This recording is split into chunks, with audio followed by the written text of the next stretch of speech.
प्रेम से बोली जीमुतवाहन भगवान की जय। नमस्कार, हम सभी बहन भाई माओ के नमस्कार करतानी। आज हम आप सभी के सुनावे जा रहल बानी जितिया व्रत की पवित्र कथा भोजपुरी में। ई व्रत खास कर माई लोग अपन लड़का के दीर्घ आयु और सुख समृद्धि खातिर करेली। ई कथा में ममता, त्याग और आस्था के अद्भुत मिसाल बा। ताई जिमुतवाहन भगवान के ध्यान करके ई कथा के श्रवण करे के। हे जिमुतवाहन भगवान, राउर ई कथा के कहे वाला और श्रद्धा पूर्वक सुने वाला भक्त के हर मनोकामना के पूरा करी, उनकर लैकन के रक्षा करी। इहे हमार प्रार्थना बा। जय जिमुतवाहन भगवान की जय। और एगो बात हम रुआ लोग के बोलती, ई जो वीडियो बा ना, ई वीडियो में 8 से 9 गो हम भोजपुरी कथा के जोड़ के ऐड कैले बानी, ठीक बा। तो रुआ लोग पूरा कथा सुने। जैसे रुआ 8 गो में 2 गो कथा सुनी तो 2 गो कथा के पूरा सुनी। अगर समय बा तो दिन भर पूरा कथा सुनते रही। राउर जितना मन जितना भी कथा सुनी, लेकिन पूरा सुनी, ठीक बा। भगवान रुआ लोग पे आपन कृपा सदा सर्वदा बनाए रखी, ये हमार प्रार्थना बाटे। जय जिमुतवाहन भगवान की जय। जे जितिया व्रत बा, माई लोग अपन बच्चा के लम्हर उम्र खातिर रखेला लोग। कहल जाला कि जे भी माई ई व्रत के सच्चा मन से करेला, उनकर बेटा पर कोई भी अगर संकट आए वाला होला तो जीवित पुत्रिका व्रत के प्रभाव से उ संकट दूर हो जाला।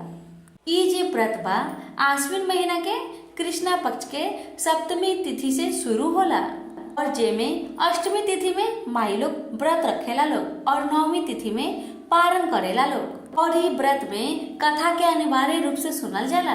कथा सुन के ही व्रत पूरा कइल जाला, इसलिए कथा के जरूर सुने के चाहिए। रोआ लोग से हमार विनती बा, अगर हमार कथा सुनावल रोआ लोग के अच्छा लगता तो कथा के शेयर जरूर करें लोग। तो चलिए आई सुनी सुखिया और दुखिया की बहुत ही सुंदर कथा।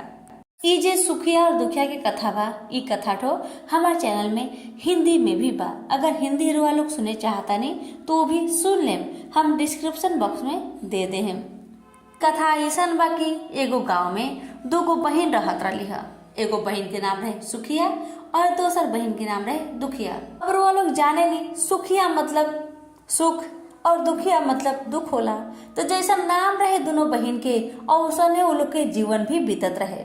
जैसे जिनका नाम रहे सुखिया वो हमेशा सुखी रहत रही है, हमेशा खुश रहत रही है। और जिनका नाम रहे दुखिया वो हमेशा दुखी रहत रही है, हमेशा कष्ट में रहत रही है। एगो बात रहे कि दोनों बहन एक गांव में रहत रहे लोग। ये जे दुखिया रही है ना, ये अपन बड़का बहन सुखिया के घरे काम करत रही है। घर के साफ सफाई करिहन और दिन भर के खाना पीना भी बना देत रही है।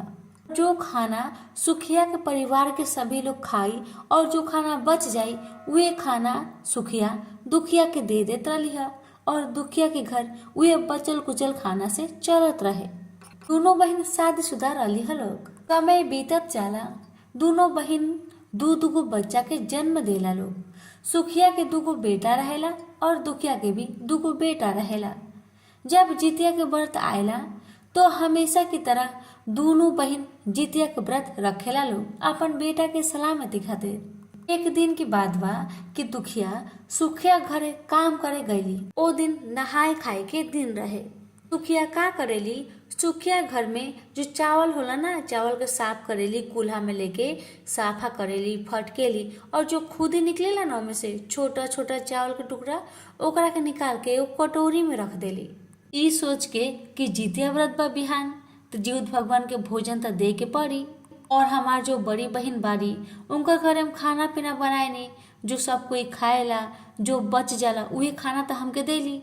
तू खाना हम जीव भगवान के कैसे देम, वो तो जूठा खाना का है ना। इसीलिए ये सोच के वो खुद ही के रख लेली। सारा चावल के साफ करके आपन बहन सुखिया के दे देली। अब फिर बारी आयल साग चुने के। नोनी के साग रहे, दुखिया साग के अच्छा से चुनेली, बिनेली, साग के पतई तोड़ेली और जितना डंडल बच जाला ओकरा के रख लेली। ये सोच के कि जीवत भगवान खातिर खुद ही के चावल बना देम और ये डंडल के साग बना के जीवत भगवान के हम भोर में दे देम। का करी, मजबूरी बा, बहन सुखिया से मांगे तो देबे ना करिहन। ये सोच के वो उहे रख लेली। अब जब दुखिया सुखिया घर में खाना पीना सारा बना लेली तो वे खुद ही की चावल और साग के डंडल लेके आपन घरे चलाएली और आपन घरे आके राती खाने वे खुद ही की चावल और डंडल के साग बनावेली।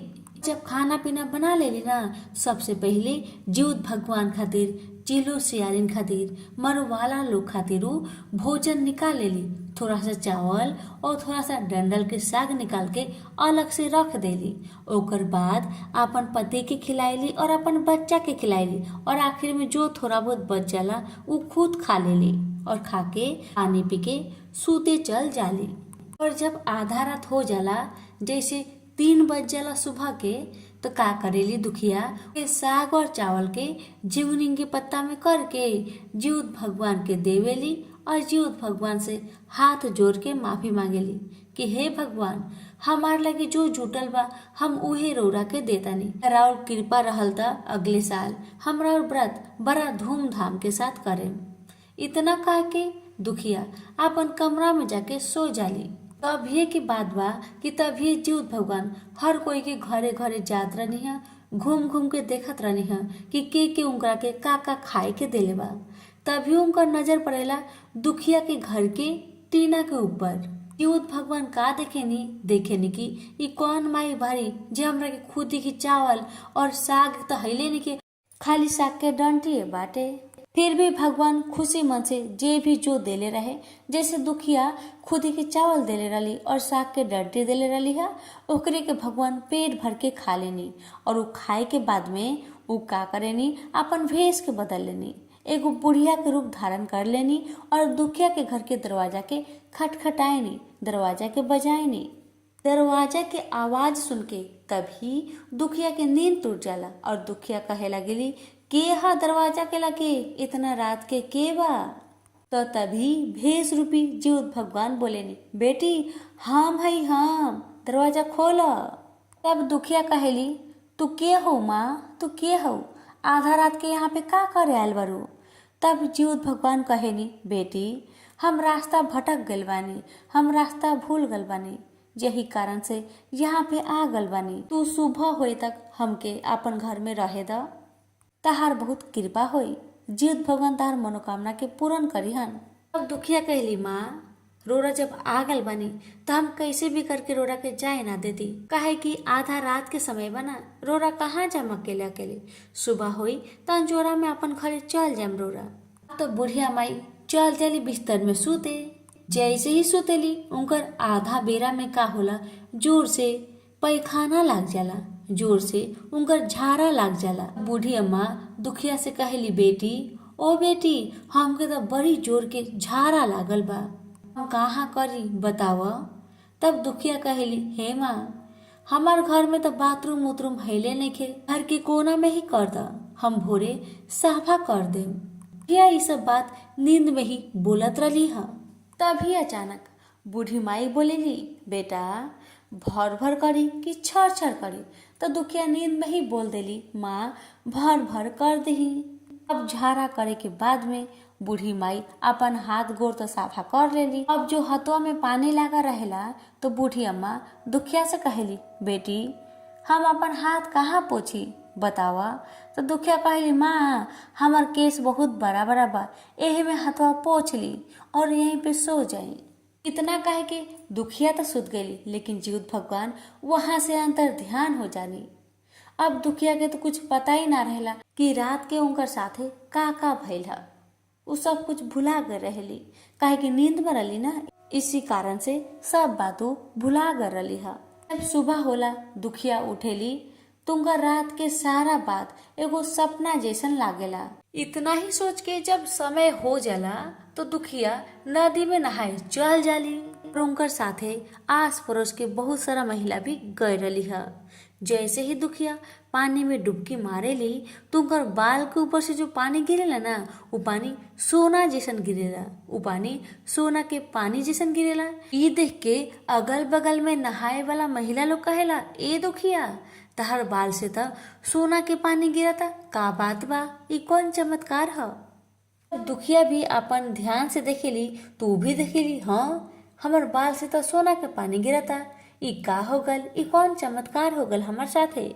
ये सोच के दुखिया के याद आएला कि अरे बाप रे, रात के तो एगो बूढ़ी माई आ रही है, हमार घर के कोना में झाड़ा कैले बारी, हमके तो साफ करे के रहे। अब जल्दी से वो अपन घरे दौड़ल दौड़ल आयली कि झाड़वा साफ कर दी और करके फिर से जाके नहा धोआ के चल हन। लेकिन दुखिया जब घर पहुंचली तो वो देखली कि घर के कोना में जहाँ बूढ़ी माई टट्टी कैले रही है वहां पर टट्टी नहीं है, वहां पर तो ढेर सारा सोना चांदी चमकताते। ई सब देख के दुखिया तो बहुत खुश हो जाली। उनकर समझे में देर ना लागल ह कि जो आधा रात के आए रही है उ सचमुच के जीवित भगवान ही आए रही है हमार लगे। वे खुदी के चावल और डंडल के साग खा के उनकर हम पे दया आ गल बा, इसीलिए जीवित भगवान हमार घर में धन भर के चल गईनी। जब दुखिया अमीर बन गई त का होला, जब कोई अमीर बन जाला तो लोग के घर में काम करेला ना करेला। अब दुखिया भी अपन बड़ी बहिन सुखिया के घरे जाए बंद कर देली और अपन बेटा से कहली, बेटा इतना सारा हमने घरे सोना चांदी पड़ल बा, एक नाप तोल करके देखे पड़ी कि कितना बाटे, तबे तो हमने एकरा के हिसाब किताब करके बेचे, तबे तो धनवा मिली उतना। लेकिन उनकर घरे तो तराजू रहबे ना करेला। तो दुखिया अपन बेटा से कहली, बेटा सुना, मौसी के घरे हम तराजू देख ले रही है, तू जा मौसी के घरे जा और कहिया, मौसी मम्मी थोड़ा तराजू मांगले बारी, मम्मी के काम बाटे, इतना बोल के तू तराजू मांग के लेके चल अइहा। तब बच्चा खुशी मन से मौसी के घरे जायलन और मौसी से कहलन, मौसी ओ मौसी थोड़ा तराजू दा ना, माई मांगले बाड़ी। अब तराजू के नाम सुन के सुखिया कहेली, का बात बा कि तहार माई तराजू मांगले बाड़ी, का नापे के बा उनकर। तब बच्चा दिल के सच्चा रहलन आपन माई खनी, तो कह देलन, माई ना सोना न पिहन, एही खातिर तराजू मांगले बारी। बहिन बेटा के बात सुन सुखिया जोर जोर से हंसे लगेली और कहेली, बाप रे बाप, खाए के ठीक ना और माई सोना न पिहन, काहे इतना झूठ बोला तारा हमार से। तब बहिन बेटा कहेलन, मौसी ओ मौसी हम झूठ नहीं बोलत, हम तहार से सच बोलत आनी। अब आपन बहिन बेटा के बात सुन के सुखिया सोचेली, कुछ तो न पिहन जरूर दुखिया, यही कारण से तराजू मंगले बाड़ी। एक काम करा तानी कि तराजू के पिछुआ हम लाशा लगा दे तानी, ताकि दुखिया जो भी सामान के न पिहन वो थोड़ा बहुत चिपक जाई, जैसे हमके पता चल जाई कि दुखिया का ना पता रही। अब तराजू में लाशा चिपका के अपन बहिन बेटा के वो तराजू दे देली। बहिन बेटा लेके चल आयलन अपन घरे और अपन माई के दे दिलन, माँ ओ माँ मौसी तराजू देले बारी, ल सोनवा नाप ल। तो माँ का करेली, सोना चांदी के तराजू में रख के नापेली और जब नाप लेली तो तराजू के अच्छा से रख के आपन बेटा के दे देली, कहली, बेटा ल तराजू के काम हो गल, मौसी के जाके दिया हुआ। अब तब बेटा चल जालन मौसी के घरे और घर के बहरी से चिल्लालन, मौसी ओ मौसी हेला तराजू, तराजू के काम हो गई। अब जैसे ही सुखिया तराजू के पलट के देखेली तो हमें छोटा छोटा सोना चांदी के कण चिपकल रहेला। ये देख के उनकर तो होश उड़ जाला कि बाप रे बाप, इनकर घरे इतना सारा सोना कहाँ से आयल हुई, तराजू में तो सचमुच के सोना चांदी चिपकल बा। ठीक है, तो बहिन बेटवा सही बोलत रहे, यह सोच के अब तो सुखिया से रहल ना गई। जल्दी ही दौड़ल दौड़ल चल गई दुखिया के घरे और दुखिया के घरे जाके वो का देखेली कि बाप रे बाप, इनकर घर में तो कितना सारा सोना चांदी चमकता। ये देख के तो उनकर आँख खुलल के खुलल रह जाला।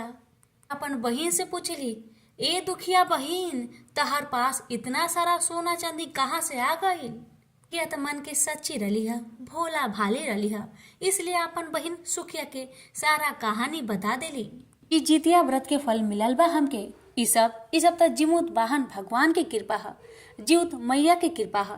उहे कृपा से हम आज सोना चांदी से भरल बानी, हमार घर भरल बा। जी सुखिया रली है, सारा कहानी जब जान गई तो उनकर मन में लालच बस गई है, उनकर तो दुखिया से हिंसा होए लागल है। सोच के हिंसा होत रहे कि बाप रे बाप, दुखिया तो हमारे घर के नौकरानी रही है, आज ये तो हमार से ज्यादा धनवान हो गईली। हम भी अगले साल जितिया के व्रत करें और हम भी सोना चांदी से अपन घर के भर लेम। ई सोच के वो भी अगला साल जितिया व्रत करे के ठान ले ली। लेकिन कहल जाला ना, लालच के फल कभी अच्छा ना होला।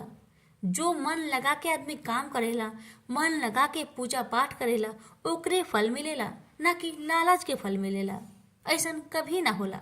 और सुखिया के साथ भी औसने होला। अब जब अगला साल जितिया के व्रत आई तो दोनों बहन जितिया के व्रत कैली। अब दुखिया तो अमीर हो गईली, इसलिए बहुत अच्छा अच्छा पकवान बना के जीहुत भगवान के बहुत प्रेम पूर्वक देवेली। इधर सुखिया का करेली दो लोग जाने नहीं।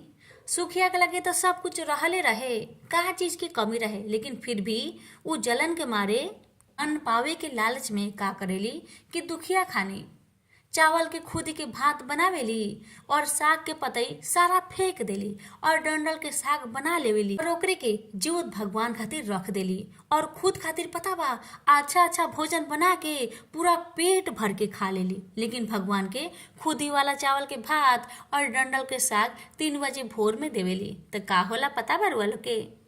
होला ई की खानवा दे के तो सुखिया सूते चल जाली। वही लगले फिर जीवत भगवान बुढ़िया माई के रूप में आवेनी, दरवाजा के खटखटाएनी और सुखिया के तो ये चीज के इंतजार रहे कि कब हमार दरवाजा ठकठकाए के आवाज आई।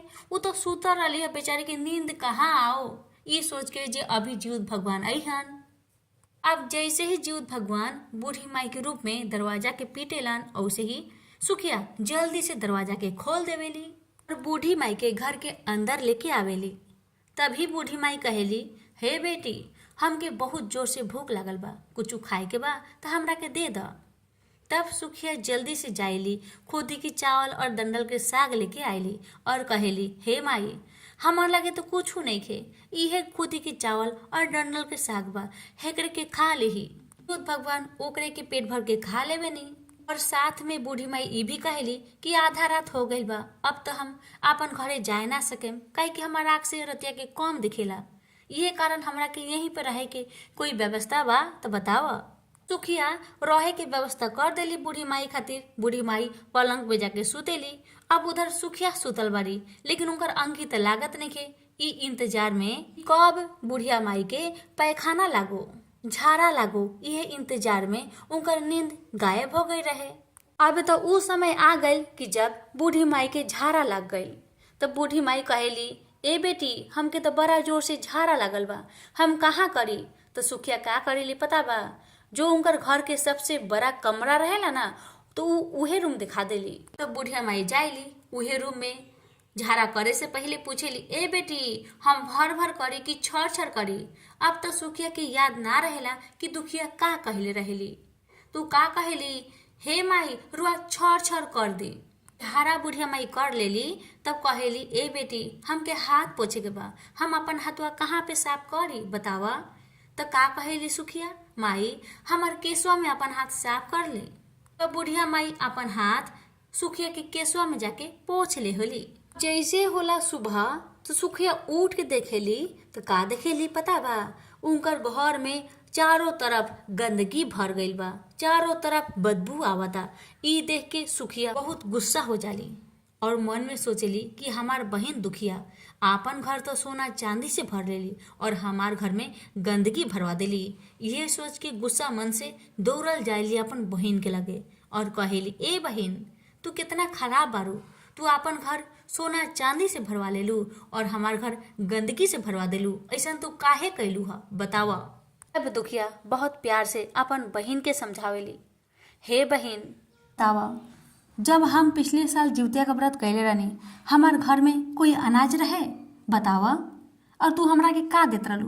तो हर घर में जो बचल कुचल खाना रहत रहे उहे देत रहलू ना, और ओकर अलावा कुछ देत रहलू? जब जितिया का व्रत रहे तो हमके कुछ मिला रहे, तार से तो हम मंगले रहनी, तू देले ना रहलू, इसलिए हम खुद के चावल और साग के डंटी लेके चला रहनी हा और उहे जीवत भगवान के प्रेम पूर्वक श्रद्धा पूर्वक देले रहनी हा और अपन दुखरा भगवान के सुनैले रहनी हा। तारुनो हमार लगे कुछ रहे ना नो रहे? तो सुखिया कहली, ना बहन, तहार लगे तो कुछ ना रहे, बोल के तू खुद के चावल और साग के डंडल चढ़ेले रहलू हा। अब दुखिया कहली, बहन, अब तू बतावा, तू इस साल जे जिउतिया का व्रत कैलू ह तहार लगे का चीज की कमी रहे बतावा। तहार लगे चावल ना रहे, सब्जी ना रहे, तो तू काहे बनैलू ह चावल के खुदी, साग के डंडल, ऐसे काहे कैलू ह। तो भगवान के मन में दुख ना लगी जे एकर लगे सब कुछ रहते हुए भी हमरा के खुदी के चावल देतिया और साग के डंडल देतिया और खुदे अच्छा अच्छा पकवान बना के खा ले बिया। भगवान तो अंतर्यामी बानी, के का करता काहे करता सब जाने नी। तो भगवान के लुका के कुछ ना करे सकबू, भगवान से लुका के कुछ ना करे सकबू, भगवान जी सबे जाने नी। तू का सच्चा मन से व्रत कैले बारू कि धन के लालच में कैले बारू बतावा, सच सच बतावा बहिन। अब सुखिया के अपन गलती के एहसास होला, अपन छोट बहिन के हाथ जोड़ के माफी मांगेली, कहली बहिन हमसे बहुत बड़ा गलती हो गई बा, हम तो लालच मन से व्रत कैले रहनी, खुदे भगवान के खुदी के चावल और साग के डंडल देले रहनी और खुदे अच्छा अच्छा भोजन बना के खा लेले रहनी। हम तो व्रत सिर्फ धन के लालच में कैले रहनी, हमरा के माफ कर द। शायद इसीलिए जीउत भगवान हमसे गुस्सा होके हमार घर में गंदगी भर देले बानी। हे बहिना हमरा के माफ कर द और जीउत भगवान से प्रार्थना कर कि वो भी हमरा के माफ कर दे। मुखिया कहेली एकर उपाय एके गो बा, तू जो कैलू पहले कैलू आपसे वो गलती कभी ना करी और अगला साल हम दोनों बहन मिलके जिउतिया व्रत के बड़ा विधि विधान के साथ करे के। सुखिया प्रतिज्ञा करेली, हाँ बहन अगले साल के जितिया व्रत के हम पूरा विधि विधान के साथ श्रद्धा भक्ति के साथ ईमानदारी के साथ करें। हाथ जोड़ के सुखिया और दुखिया दोनों जन मिलके जीउत भगवान से जीउत माई से माफी मांगेला लोग। दुखिया कहली, हे जीउत भगवान, हे जीउत मैया, हमार बहन सुखिया से जो गलती भल बा ओकरा के माफ कर दी। अब से अगला साल से ई नियम पूर्वक विधि विधान के साथ राउर व्रत करिहन, इनकरा के माफ कर दी। और सुखिया भी बोलेली, हे जीउत भगवान, हे जीउत माता, हमार गलती के क्षमा करी, हम धन के लालच में सब ऐसे कैले रहनी है, हमरा के क्षमा कर दी। अगले साल से हम श्रद्धा पूर्वक प्रेम पूर्वक राउर व्रत के करेम, रौरा के अच्छा अच्छा पकवान बना के हम भोग लगाएम, हमरा के माफ करी, हमार गलती के क्षमा करी। इतना कह के सुखिया और दुखिया दोनों जन सुखिया के घर जाला लोग। तो सुखिया घर में सारा गंदगी साफ हो गए रहेला। चल जाला ना, जो भी भक्त अगर श्रद्धा भक्ति के साथ भगवान से कुछ मांगेला ओके मिल जाला। इधर सुखिया भी अपन दिल से भगवान से माफी मांगली है, इसलिए उनकर घर की गंदगी साफ हो गई है। और जब अब अगला साल आयल है तो दोनों बहन मिलके विधि विधान के साथ जीउत पुत्रिका का व्रत करे लाग गई है। जीउत भगवान की कृपा से उनकर दोनों बच्चा के आयु दीर्घायु हो गई है और उनकर घर में अन्न धन के भंडार भर गई है। तो प्रेम से बोली लोग, जीउत भगवान की जय। हे जीउत भगवान, जैसे रोरा दुखिया के कष्ट के दूर कैनी, वैसे ही राउर कथा कहे वाला, सुने वाला और हुकारा भरे वाला के सभी के परिवार पर अपन कृपा बना के रखेम, सभी के पुत्र के रक्षा करेम, सभी के पुत्र के अमर करके रखी, निरोग रखी और सब कोई के पुत्र दी। जेकर पुत्र बा ओकर रक्षा करी, जेकर पुत्र नहीं खे ओकरा के पुत्र दी। हे जीउत भगवान सब पे अपन कृपा बनाए रखी। अगर कथा हमार सुनावल रुआ लोग के अच्छा लागल होई तो अगल बगल में आगे लोग के लगे शेयर कर देम लोग। प्रेम से बोली लोग, जीउत भगवान की जय, जीउत मैया की जय। एगो ननद और भौजाई रहत रही है। ननद घर जिउतिया करत रही है 12 बरस के उम्र से और भौजाई जितिया के व्रत करत रही है। हर साल ननद और भौजाई मिलके एक साथे जिउतिया के व्रत करत रहे लोग। लेकिन इस साल जिउतिया का व्रत जब आए वाला रहेला तो भौजाई आपन नैहर चल जाली। बेचारी ननद अब अकेले पड़ जाली, उनकर घर में और कोई भी ना रहेला, उनकर जितिया के व्रत करे के रहेला। अब तो जितिया व्रत के दिन नजदीक आ गईल, नहाए खाए आ गईल। अब तो नंदी के धोए के बाद गेहूं, अब तो पूरा जोरदार बारिश आवे लागल, राम जी पूरा बरसे लगनी। अब नंदी परेशान हो गईली, ए भगवान अगर ये गेहूं ना सूखी तो हम कैसे पिसवाएं, कैसे आटा बनी और कैसे हम पकवान बना के जीउत भगवान के दे। हम पूरा परेशान हो गईली ननद। अब हार के ननद कहतारी, ए भगवान अगर हमरा घरे घामा उग जाई तो हमार गेहूं सूख जाई तो हमराउ साथे एक रात सूतेम। ई सुन के भगवान जी घामा उगा देनी। सिर्फ उनकरे घर में घाम उग गईल, उनकर गेहूं भी सूख गईल और आटा भी पिसा के पकवान बना के भोर में जीउत भगवान के दे देवेली और निर्जला व्रत रहेली। नियम पूर्वक श्रद्धा भक्ति के साथ नंदी जितिया का व्रत करेली और पारण के दिने भी पूरा नियम से पारण करेली। अब त नारद सोचा तारी हम तो भगवान जी से बोलले बानी, अगर घामा उग जाई तो हम भगवान जी के साथे एक रात सूतेम। अब तो पूरा डर गईली तो का कैली, आपन घर के बीच आंगन में एगो ओखर रख देली आ लाल कपड़ा से ओकरा के दुल्हन खानी सजा देली और चल जाली दूसरा के घरे सूते। जैसे पारण के दिने रात होला तो भगवान जी आएनी तो देखेनी आंगन में एगो ओखल पर लाल कपड़ा पहना के दुल्हन बना के रखल बा। ई देख के भगवान जी मन ही में कहली बहुत चालाक बाड़ी, तो रुका हम भी एकर उपाय कर देतानी। तब भगवान जी का करेनी, उनकर दुआरी की बहरी पेशाब कर देनी और वहां से चल जानी। जहाँ पर भगवान जी पेशाब कैले बानी वहाँ पे ढेर सारा नोनिया के साग उग जाला। जब बिहान होता तो ननद अपन घरे आवतारी तो देखा तारी घर के बहरी दुआरी के सामने ढेर सारा बर बर नोनिया के साग उगल बा। तो साग के देख के उनकर मन करेला खाए के, तो का करेली सारा साग के तुर के आ बनाएली आ भात के साथ पेट भर के खाइली। अब उहे साग खैला से उनकर गर्भ ठहर जाला, समय बीतत जाला, उनकर पेट निकलत जाला। ऐसे करते करते जैसे ही 9 महीना पूरा होखेला तो उनकर एगो सुंदर सा पुत्र जन्म होखेला। अब त ननद समझ गई जी ई हमर बेटा, ई जरूर भगवान जी के ही बेटा बारन। इनकर पिता सूरज नारायण ही बारन, काहे कि हम जिउतिया व्रत के पहले ही कहले रहनी, ए भगवान अगर हमार गेहूं सूख जाई तो हम राउर साथे एक रात सूतेम, लेकिन हम तो भाग गल रहनी। लागत कि उस सागे में कुछ गड़बड़ रहे, उस सागे खैनी हा बोल के हमार गर्भ ठहरल हा। अब तो वो जान गई जो उनकर पिता सूरज नारायण ही बारन। अब बच्चा धीरे धीरे बड़ा होत गईलन। जब 5 वर्ष के हो गईलन तो बेटा घर के बहरी निकले लगलन खेले खातिर। अब आस पड़ोस के बच्चा उनकरा के देखी हन तो कहियन, देखा हो देखा बिन बाप के बच्चा आइल बा, देखा हो देखा बिन बाप के बच्चा आइल बा, एकर साथ कोई भी ना खेली। इसी तरह से उनकर साथ हर दिन ऐसने होत रहे। एक दिन बेटा बहुत दुखी मन से अपन माई से कहलन, माई देखा ना जब भी हम बहरी खेले जानी सभी लइकन कहेला एकर साथ कोई भी मत खेली हा, ई बिन बाप के बच्चा हा, एकर साथ कोई भी ना खेली। एकर कारण का बा माँ बतावा, हमार पापा के बारन बतावा, ताली हम दुनिया लोग के बताए सकी जे हमार पापा ई हरन, तू खाली हमार पापा के नाम और पता बतावा। ई सुन के माई कहेली, बेटा कुछ दिन रुक जा हम तारा के बता देम।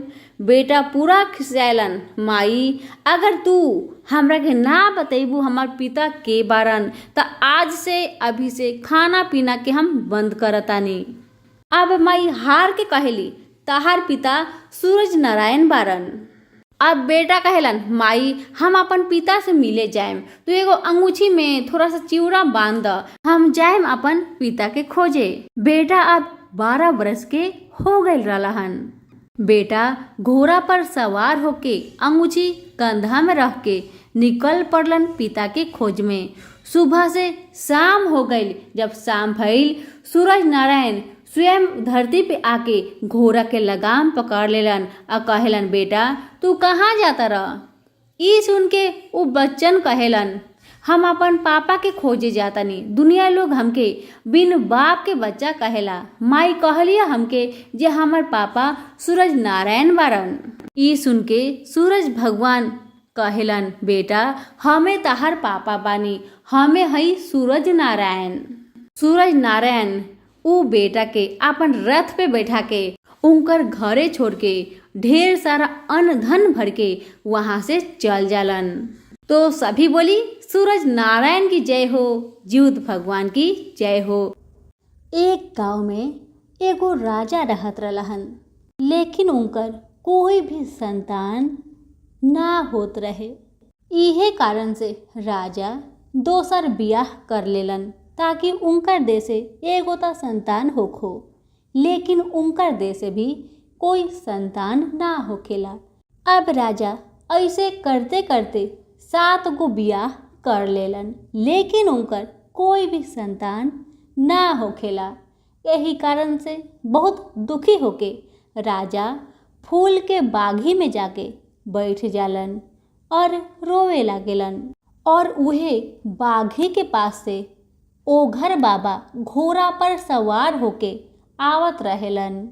ओघर बाबा राजा के रोवत देख के पूछेलन, का बात बा राजा, तू काहे रोवतारा?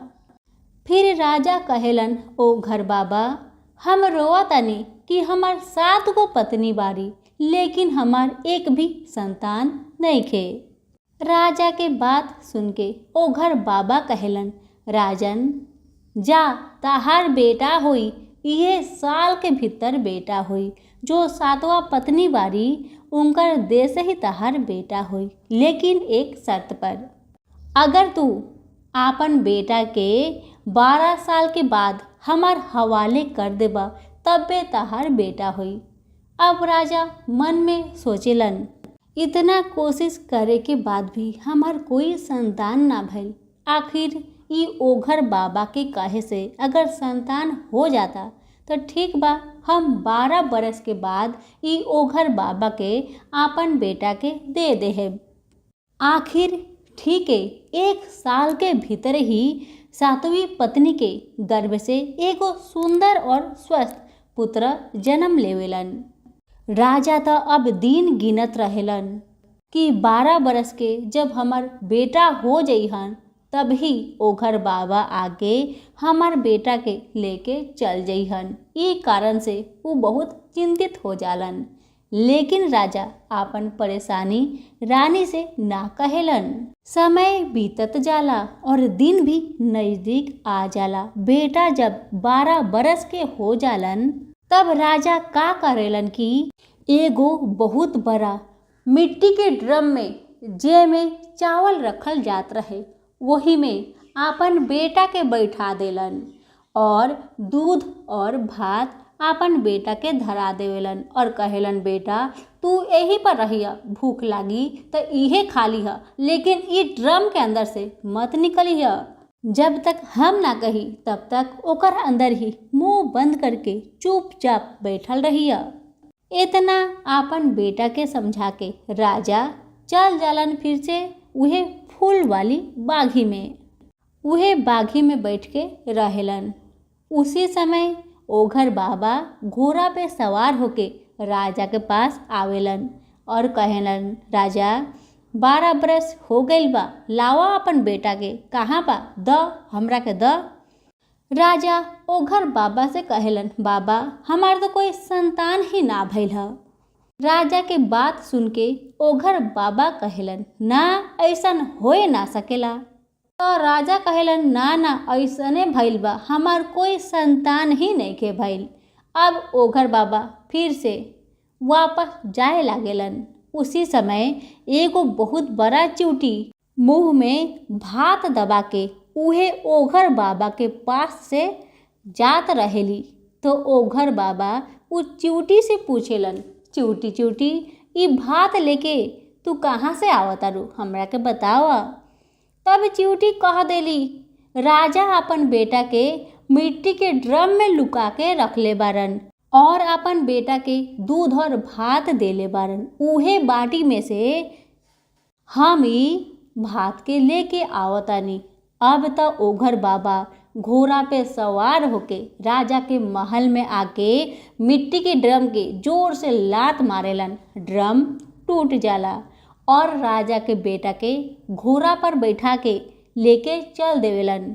जब ओघर बाबा आधा जंगल में पहुँचेलन तो ओघर बाबा के मैदान लाग जाला। अब ओघर बाबा मैदान करे चल जालन, लेकिन मैदान करे के बाद ओघर बाबा के पानी ना मिलेला। पानी की खोज करते करते ओघर बाबा के लेट हो जाला। बच्चा घोड़ा के पास ही खड़ा रहेलन।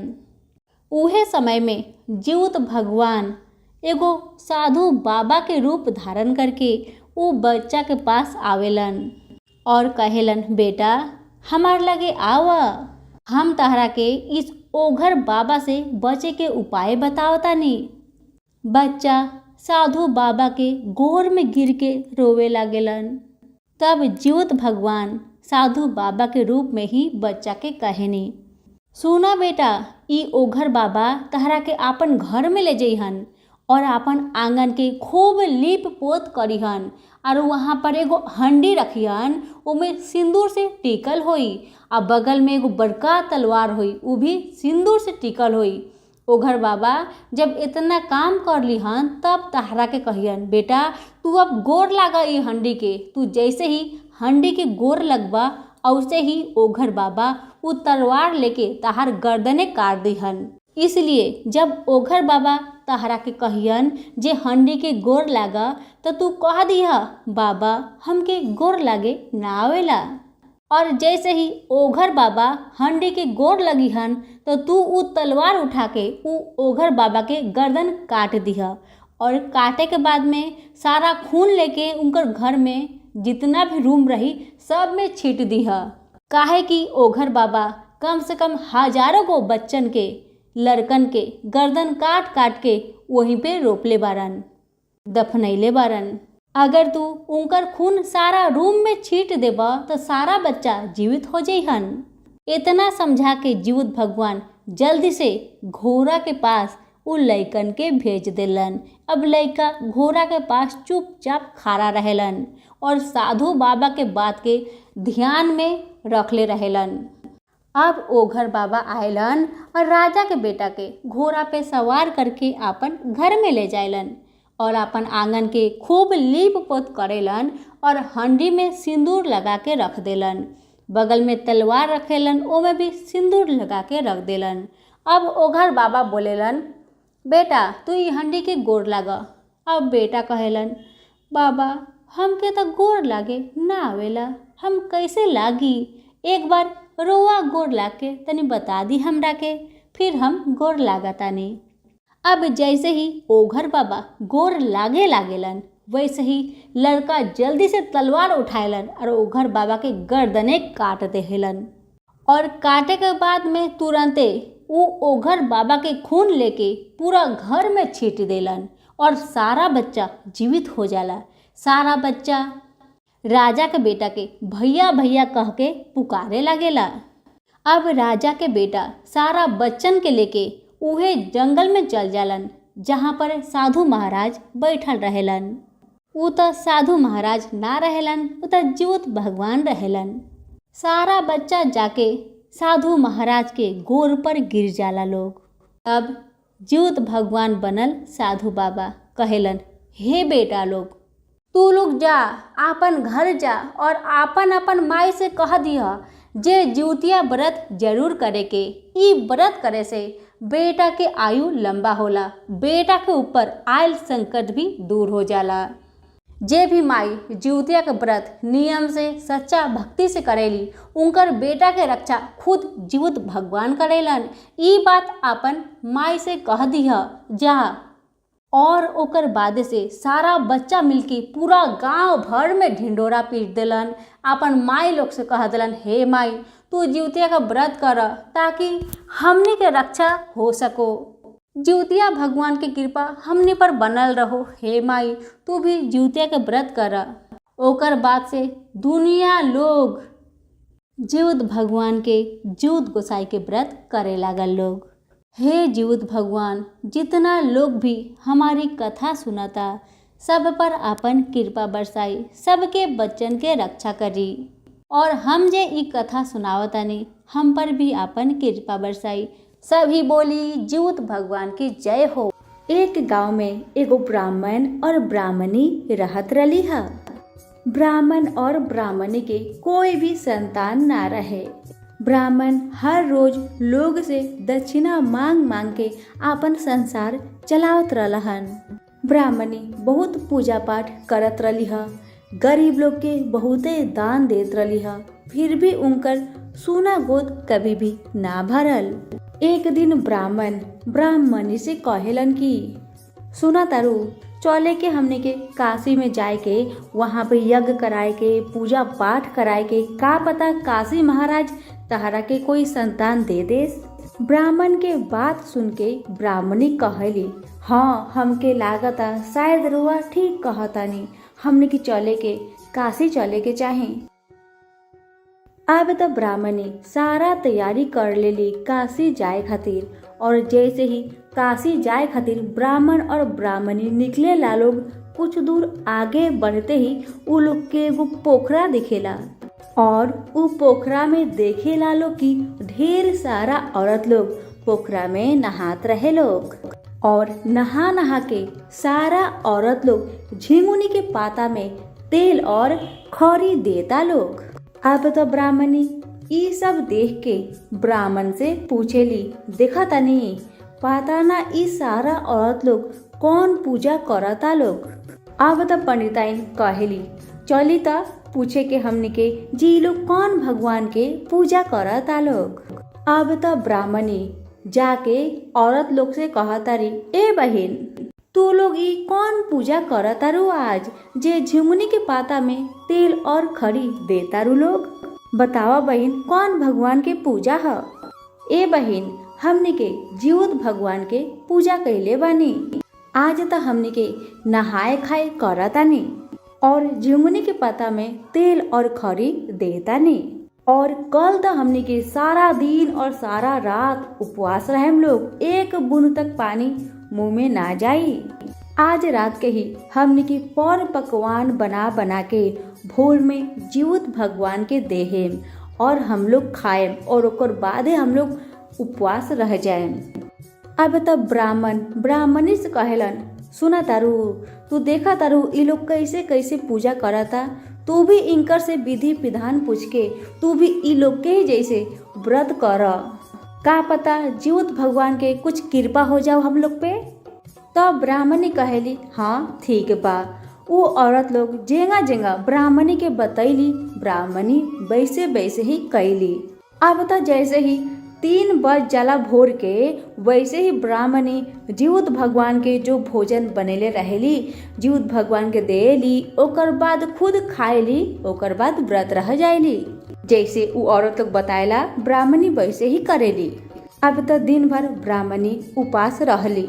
जब घाट पर सारा औरत नहाए गईली लोग, तो ब्राह्मणी भी साथ में चल गईली, नहाईली धोईली, और सब लोग नदी के बगल में ही बैठ के सूता लेके जीवतिया के सूता लेके कलश पे ध के सब लोग कथा सुनत रहे। अब तो ब्राह्मणी कहतारी, ए बहन सब लोग इस सूता के कलश पे ध के काहे कथा सुनता, ई सूता का ह, ऐसे का होला, ई का चीज ह, तनी हमरा के बतावा ना बहन।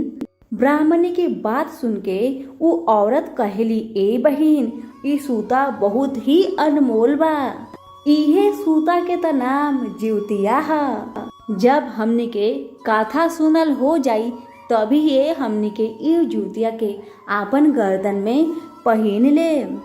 बहिन हो ई जूतिया बहुत ही अनमोल बा, ई जूतिया में बहुत शक्ति बा।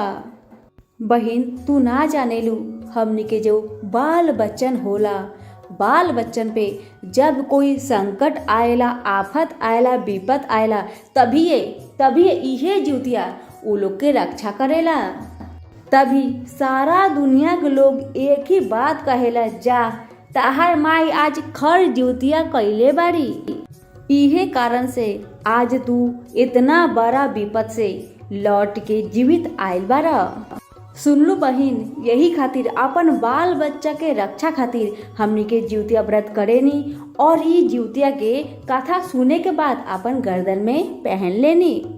तू जाने लो बहिन, ई जीवतिया जे बा हमनी के प्राण से जुड़ल बा। कैसे पता के नहीं के पता, आवा हम बतावता नहीं। सुना बहिन, जैसे बच्चा के जब जन्म हो जाला तो हम लोग के छाती में दूध आ जाला, जेके कहल जाला गंगा और जमुना, और हमनी के जे बच्चा के दूध पिलाइनी वो दूध गंगा और जमुना है। और उहे दूध जब बच्चा माँ के छाती से पिएला तो माँ के ममता बच्चा से जुड़ जाला, और बच्चा के ममता माँ से जुड़ जाला। अब जैसे ही कथा सुनल समाप्त होला तो सारा औरत लोग आपन आपन जूतिया लेके आपन गर्दन में पहन लेला लोग। और जैसे ही बिहान होला वैसे ही ब्राह्मणी पूजा पाठ कर लेली और पारण करेली। पारण करला के बाद जब रात हो जाला तो ब्राह्मणी सो जाली और वही रात के जीवत भगवान उनकर पेट में जीव डाल देनी। अब जैसे ही दिन बीतत जाला और ब्राह्मणी के 3 से 4 महीना हो जाला तो उनकर पेट में बच्चा घूमे लागेला, हाथ लात चलावे लागेला। अब तो ब्राह्मणी ब्राह्मण से कहेली, सुना तनी हमके ऐसे लागता कि हमार पेट में कुछ घूरता, हाथ लात चलावता। अब तो ब्राह्मण ब्राह्मणी की बात सुन के बहुत खुश हो गईलन। ब्राह्मण के तो खुशी के ठिकाना ना रहे।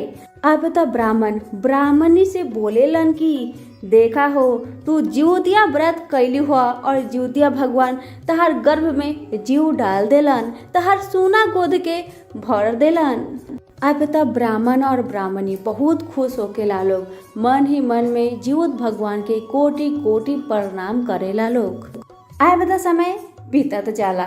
समय बीतते बीतते जब 9 महीना पूरा हो जाला तो ब्राह्मणी एगो सुंदर पुत्र के जन्म देली।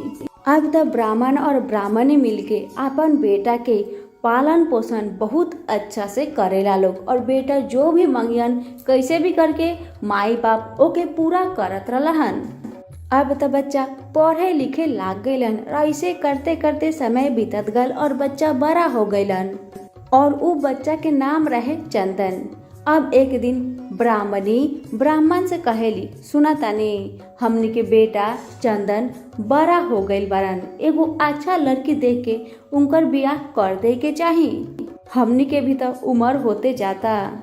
तब ब्राह्मण कहेलन, हाँ तू ठीक कहा तारू, चंदन के बियाह कर दे के चाही। अब तो चंदन के माई बाप अच्छा लड़की देख के चंदन के पूरा धूमधाम से शादी बियाह कर देला लोग। चंदन के शादी भइला जैसे ही महीना दिन बीत जाला वैसे ही ब्राह्मण के मृत्यु हो जाला। अब तो खाली बच गईली ब्राह्मणी यानी कि मतारी बच गईली। मतारी के भी तो उम्र हो गई रहे। यही दिन बीतते बीतते एक दिन मतारी भी बिस्तर में पड़ गईली। उनकर भी तबीयत खराब हो गई। अब एक दिन मतारी अपन बेटा चंदन से कहेली, बेटा एक गिलास पानी तनी दाना, हमके जोर से प्यास लागल बा। तब बेटा कहेलन, माई तू खुद जाके पानी लेके पी ले, हम ना दे सके। तब मतारी कहेली बेटा से, बेटा हमार तबीयत बहुत खराब बा, हम बिस्तर से उठे नहीं के सकतनी बेटा, इसलिए हम तहार से पानी मांगा तनी दे दो एक गिलास पानी। इतना माँ के कहे पर भी बेटा एक गिलास तक पानी अपन मतारी के ना देवलन। माई जैसे तैसे करके एक गिलास पानी लेके पी लेली। अब त माई बहुत बूढ़ी हो गई रही है। माई के मन बच्चा खानी हो गई रहे। माई अपन बेटा से कहस, बेटा आज तनी हई बनावा ना, आज तनी हऊ बनावा ना, हमके ना बहुत चटपटा खाए के मन करता, तनी बनवा दा ना बेटा। लेकिन बेटा चंदन कभी भी अपन माई के पसंद के भोजन ना बनवेलन। माई तरसते रह गईली एगो अन्न खातिर, कभी बेटा बनवा के ना देहलन अपन माई के। लेकिन उहे जब उनकर पत्नी मांगस तो फुर्ती में चंदन अपन पत्नी के साथे साथे लिया के दे देत रहलन। लेकिन माई के कभी भी एगो सामान तक लिया के ना देहलन। अब तो माई ई सब देख के मन में सोचा तारी और मन ही मन में रोआ तारी, आज हमार ई बेटा हम एक गिलास पानी मंगनी है तो हमार बेटा कहतारन जो ना माई तूहे लेके पी ले। आज उनकर पत्नी मांगा तारी जो भी सामान तो फुर्ती में दौड़ दौड़ के लिया के दे देतारन। तो देखा तनी रोआ लोग, सुना तनी रोआ लोग, इहे मतारी कितना पूजा पाठ कैली अपन बच्चा खातिर जे हमके एगो बच्चा हो जाओ। मतारी काशी जाए तक भी तैयार हो गईली। जीवत भगवान के व्रत कैली, उनकरे व्रत से इनकर ई पुत्र प्राप्त भइल और ई बेटा आज बड़ा होके माई के एगो अन्न खातिर तरसावतारन। का ऐसन बेटा के होए के चाही? का एही के संतान के सुख बोलल जाला? एकरे खातिर लोग तरसेला? बताई।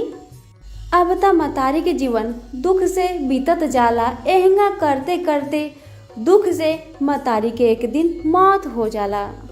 अब जैसे ही मतारी के मौत हो जाला तो बेटा शमशान में ले जाके जला उला के घर में आएलन और आके अपन पत्नी से कहेलन, अच्छा भइल हमार आज माई मर गइल, बूढ़ाता हो गइल रहे, कभी हई खाए के मन करता तो कभी हऊ खाए के मन करता, पूरा हमार माथा के खराब कर देत रहे।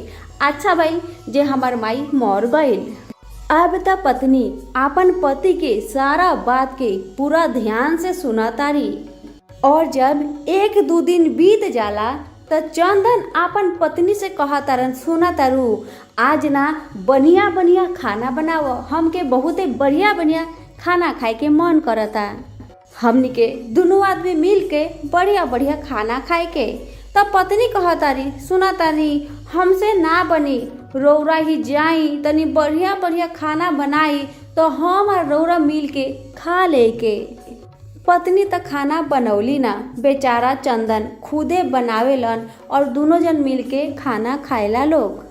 अब त चंदन के मतारी तो हईले नहीं तो चंदन अपन मेहरारू के कहियन, तनी हई कर दना तनी हऊ कर दना, लेकिन पत्नी त कोई बात सुनते ही नहीं की, चंदन के कोई अरहावल काम करते ही नहीं की। एक दिन पत्नी गुस्सा होके अपन पति से कहेली, जे बेटा अपन माई के ना भइल ऊ का हमार होई? कभी ना होई। जे बेटा माई के ना होई ऊ पत्नी के कभी ना होई। जे माई इतना मन्नत कैली, इतना पूजा पाठ कैली एगो संतान खातिर, आज उहे संतान एक गिलास पानी के बिना अपन मतारी के मुआ देलक, तौने बेटा हमार का होई? कभी ना होई।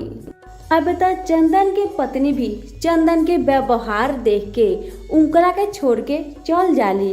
अब जैसे ही मेहरारू भी चंदन के छोड़ के चल जाली, वैसे ही कुछ दिन बीते के बाद चंदन के पूरा शरीर में कोर हो जाला। अब त गांव के सभी लोग कहे लागेला लोग, देखा मतारी तो मर गई, मेहरारू भी छोड़ के चल गई इनकरा के, और इनकर देह में तो पूरा कोर हो गइल बा। अगर ई गांव में रहियन तो इनकर हवा अगर हमनी के भी लागी तो हमनी के भी कोर हो सकेला। इसी कारण से इनकरा के ई गांव से ढकेल के निकाल दे के चाहिए। अब तक गांव के सभी लोग मिलके चंदन के गांव से बाहर निकाल देला लोग। अब तक चंदन के लगे जो पैसा रहेला उहे पैसा मुट्ठी में लेके जंगल में जाके रहे लागेलन और जंगल में ही पूरा रोएलन। अब उ बेटा के अपन माई याद आवेली। बेटा अपन माई के याद कर कर के बहुत रोएलन, मन में सोचेलन हम जो भी बचपन में मंगनी हमार मतारी कैसे भी करके लिया के हमरा के देत रही ह। हमार खुशी खातिर हमार मतारी हर कुछ करत रही ह। आज हमार मतारी दुख से मर गईली और हमार पत्नी भी हमरा के छोड़ के चल गईली, और आज हमार शरीर में जब कोर हो गईल बा तो गांव के लोग भी हमके निकाल देलक। गांव के लोग के जंगल झाड़ में जब भी चंदन पर नजर पड़ जाओ तो सारा लोग चंदन के गड़ियाओ। अच्छा भइल जेंगा तू अपन मतारी के दुख देले हा तेहिंगा तोर साथ आज भइल बा। अच्छा भइल जैसन तोर कर्म बा औसन तो के फल मिलता। अब त एक दिन चंदन अपन दोनों हाथ में पैसा रख लेलन और गांव भर में घूमतारन और कहतारन हई रुपया ले ला लोग और हमार माई के दे दा लोग, हई रुपया ले ला लोग और हमार माई के दे दा लोग। अब तो सारा गांव के लोग चंदन के बात सुन के चंदन के और ज्यादा गरियाएला लोग कि जब मतारी रही तो माई के मोल ना बुझाइल और जब मतारी मर गईली तो माई खातिर रोआतारन। हर लोग हर कुछ दे सकेला लेकिन मतारी कभी ना दे सकी। माँ तो माँ होली, माँ के ना कोई दे सकी और ना कोई ले सकी। माँ के ना खरीदल जाला और ना बेचल जाला। माँ खानी कभी कोई होई ना सकी। अब त चंदन फिर से जंगल में जाएलन और खूब रोएलन। अब एक दिन जीउत भगवान ब्राह्मणी के आत्मा से कहेलन, ब्राह्मणी तू देखा तारू अपन बेटा के हालत, उनकर देह पर देखा कितना सारा कोर पड़ल बा। दर्द से छटपटा तारन, रोआ तारन और गांव के सभी लोग उनकरा के धुधकारता। देखा अपन आँख से। अब तो ब्राह्मणी जैसे ही भगवान के द्वार से देखली अपन बेटा के शरीर में कोर भइल बा, बेटा पूरा रोआ तारन, दर्द से छटपटा तारन, मतारी के छाती फाटे लागल। मतारी पूरा रोआ तारी, भगवान से प्रार्थना करा तारी, हे भगवान, हे जीउत भगवान, हमार बेटा जंगल में पड़ल बारन, उनकरा के देखे वाला कोई नइखे। अब त मतारी जीउत भगवान से विनती पर विनती करा तारी, हे भगवान हमरा के एक दिन खातिर धरती पर जाए दी, कृपा करी हमरा पर, खाली एक दिन खातिर धरती पर जाए दी। हम अपन बेटा के निमन करके हमराऊ लगे चल आएम। अब त जीउत भगवान कहतानी, तू कैसन माई बारू, तहार इहे बेटा तहारा के एक गिलास पानी देहले बिना तहार प्राण के निकाल देलन, कभी खाना ना देलन तहारा के, अन्न खातिर तरसत रह गइलू, तरसते तरसते आज तहार प्राण निकल गइल, ओकरे खातिर तू मरतारू, कैसन मतारी बारू तू। हे भगवान हम पर दया करी, हम पर कृपा करी, आखिर जैसन भी बेटा बारन, बेटा तो हमरे हरन, हमरा के जाए दही, एक दिन खातिर हमरा के धरती पर भेज दही। तो जीउत भगवान कहेनी, ठीक बा, अगर तू धरती पर जाए चाहतारू तो ठीक बा, हम तहरा के एक दिन खातिर धरती पर भेजतानी, एक दिन के बाद ठीक तू हमार लगे आ जाइहा। अब त मतारी जैसे ही धरती पर आयली, जंगल में जायली अपन बेटा के लगे और बेटा के पकड़ के जैसे मतारी रोआ तारी और बेटा रोआ तारन, औसे ही बेटा के शरीर के सारा कोढ़ गायब हो जाला, बेटा के शरीर के जितना भी घाव रहेला सब ठीक हो जाला। अब माई अपन बेटा चंदन के जंगल से लेके आवेली और घर में ढुका देली। अब त गांव के लोग चंदन के माई के देखता लोग और कहता लोग, बाप रे बाप, ई तो चंदन के माई मर गइल रही ह, देखा कैसे जिंदा होके अपन बेटा के ठीक कर देली। अब तो गांव भर में हल्ला हो गइल कि देखा ब्राह्मणी मरे के बाद भी जिंदा हो गइल बारी और अपन कोर बेटा के ठीक कर देली। अब तो गांव के सभी लोग ब्राह्मणी के देखे खातिर दुनिया लोग ब्राह्मणी के घर के आगे जमा हो जाला लोग, और दुनिया लोग कहेला, बाप रे, कैसे भगवान एगो मरल माई के जीवित कर देला हन। ऊ तो माँ के ममता रहे, जीउत भगवान के दया रहे। कहल जाला कि जीउत भगवान ही माँ के गर्भ में जीउत भगवान ही डालेनी, प्राण तो जीउत भगवान ही डालेनी। अब तो गांव के सभी लोग कहता, देखा ये ब्राह्मणी कितना भाग्यशाली बारी कि मरे के बाद भी अपन बेटा के दुख देख के भगवान के द्वार से कैसे धरती लोक में आ गईली और अपन बेटा के ठीक करके चल गईली। हे जीउत भगवान, जैसे रौरा ब्राह्मणी के बेटा पे अपन कृपा बरसैनी, वैसे ही सबके बेटा के रक्षा करी। हम लक्ष्मी सब बेटा लोग से हाथ जोड़ के प्रार्थना करतानी कि जैसे चंदन अपन माई के दुख देलन, औसन गलती रोवा लोग गलती से भी ना करी। माँ बाप खानी दुनिया में तो केहू भी ना होला।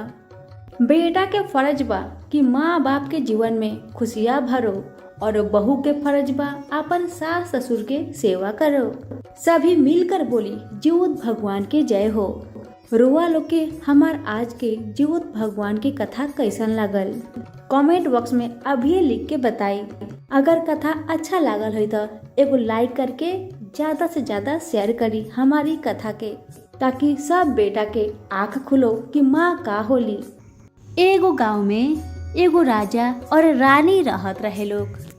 रानी अपन बगीचा में खुद अपन हाथ से कोहरा के बीज रोपले रहेली और उहे कोहरा के बीज में हर सुबह हर दिन पानी देत रही है। ऐसे करते करते कुछ दिन बीत जाला तो उ बीज में से कोहरा के छोटा सा पौधा निकलेला। फिर कुछ दिन बीते के बाद उहे कोहरा के पौधा एगो बहुत बड़ा पेड़ बन जाला और बगीचा पूरा कोहरा के पतई से भर जाला। एक दिन के बाद बा एगो तेलिन रली हा, उनकर पेट में बच्चा रहे। तेलिन हर रोज तेल बेच बेच के आपन गुजारा करत रली हा। एक दिन तेलिन उ राजा के बगीचा के पास ही कोई के घर में गड़ रही है तेल बेचे खातिर और जैसे ही तेल बेच के निकलेली तो राजा के बगीचा पर कोहरा के पौधा पर नजर पड़ जाला और मन में सोची बाप रे बाप, ई कोहरा का पतई कितना बड़ बड़ भइल बा, कितना सुंदर बा, पियर पियर फूल लागल बा, देख के तो हमरा के पतई के साग खाए के मन करता। तेलिन अपन घरे चल जाली और भोरे ही उठ के चल जाली रानी के बगीचा में और वहां से जाके कोहरा के पतई ढेर सारा तोड़ के लेके चल आवेली और साग बना के खाएली। और जब रानी सूत के उठेली अपन बगीचा में जाएली तो देखेली ला हई देख के दू हमार कोहरा के पतईया तोड़ के लेके चल गई। अब त रानी पूरा खिसिया गईली और गुस्सा में आ गईली और कहतारी, हे जीवत बंधन महाराज, जे भी हमार ई कोहरा के पतई लेके गईल बा ई बना के खाई ओकर बेटा पतुकी होखो। अब त रानी शराप देली जे भी साग खाई ओकर बेटा पतुकी होखो। पतुकी का मतलब ई होला हंडी, मिट्टी के हंडी। अब त रानी के शराप तेलिन पे पड़ जाला, काहे कि तेलिने साग बना के खैले रहेली कोहरा के पतई के। अब जब 9 महीना पूरा हो जाला त तेलिन एगो पतुकी के जन्म देली, यानी कि मिट्टी के हंडी के जन्म देली। अब त तेलिन मन में सोचली, ए दादा अब लोग का कही, हम त मिट्टी के पतुकी के जन्म देले बानी। अब दुनिया लोग के डर से उ मिट्टी की पतुकी के तेलिन अपन घरे में बंद करके राखे लागस।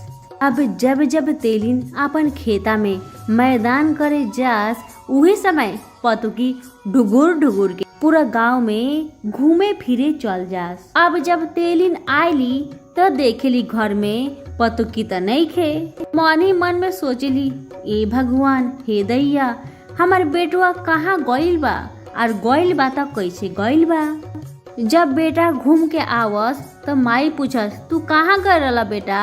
तो बेटा कहियन, ए माई, हम घूमे गए रहनी हा।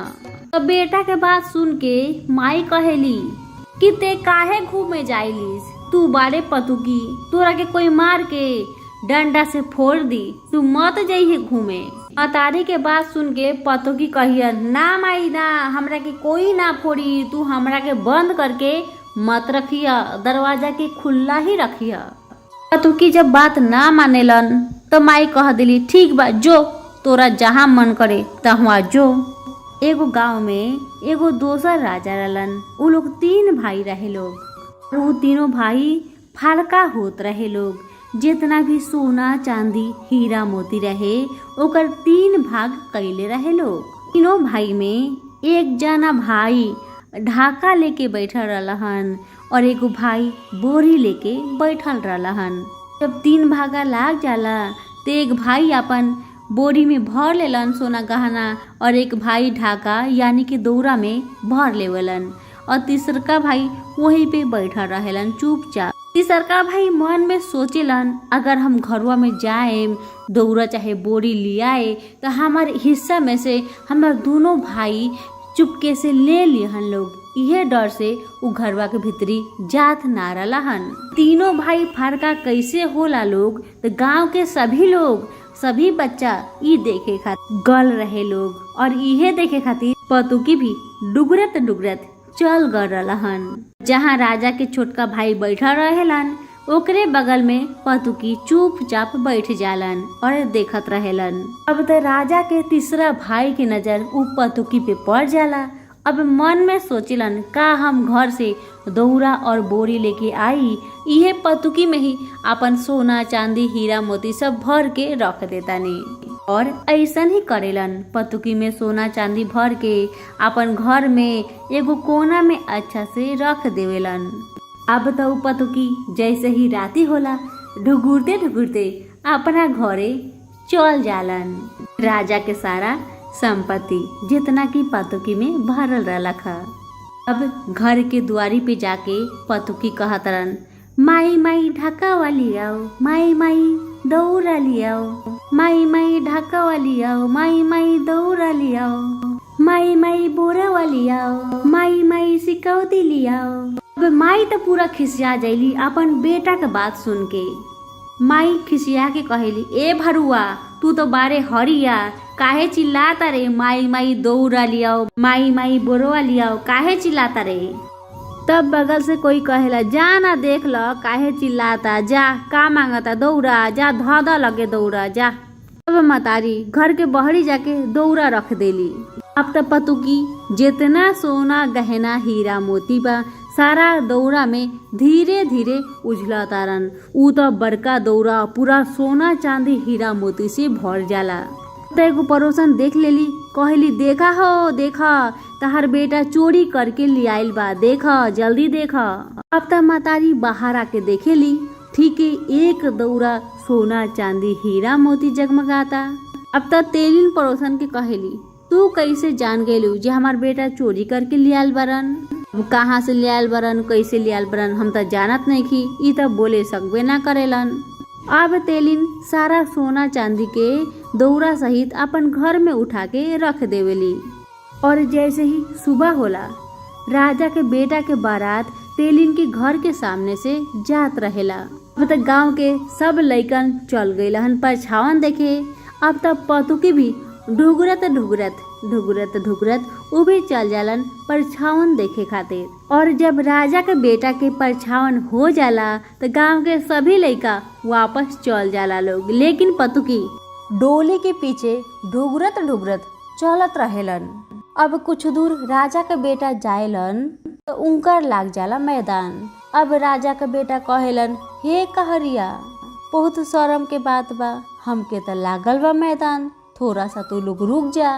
अब कहरिया भैया रुक जाला लोग तो राजा का बेटा मैदान करे चल जालन। और जब मैदान करल हो जाला तो उनकर पानी ना मिलेला जे सफाई करस। बहुत इधर उधर ढूंढेलन लेकिन पानी कहीं ना मिलेला। तब राजा के बेटा के वहीं पर उहे पतुकी नजर आ जाला। तो राजा मनी मन में कहेलन, पानी तो हमरा ना मिलल, रुको इहे पतुकी में छिछरिया काट लेता नहीं, यानी कि मैदान के यही में पोंछ लेता नहीं।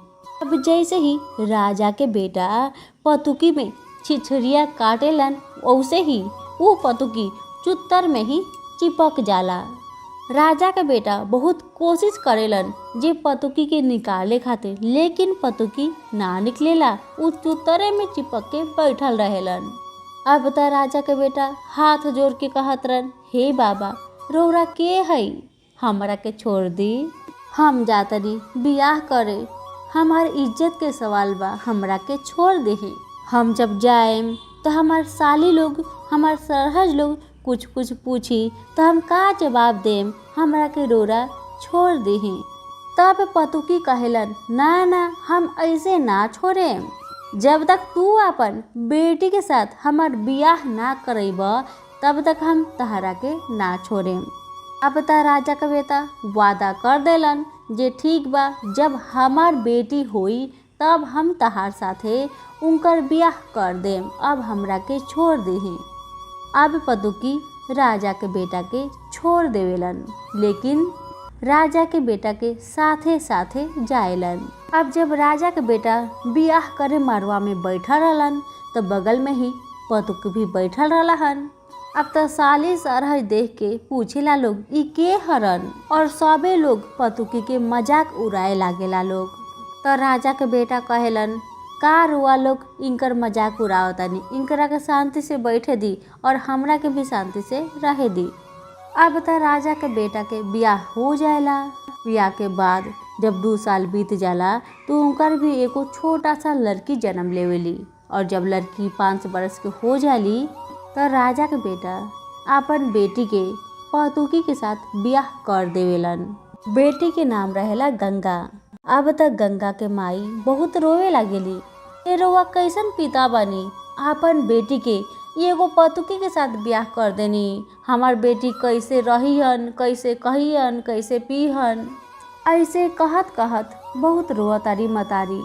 अब तक गंगा के पिता अपन पत्नी के समझावेलन और सारा कहानी बतावेलन जे हम जब आवत रहनी बियाह करे तभी इहे पतुकी हमार चुत्तर में चिपक गए रहन, छोड़त ना रहन। तभी हम इनकरा के वादा कैनी हा जे अपन बेटी से बियाह करे तबे ही हमरा के छोड़लहन। बस यही खातिर इनकर साथ अपन बेटी के बियाह कैनी हा।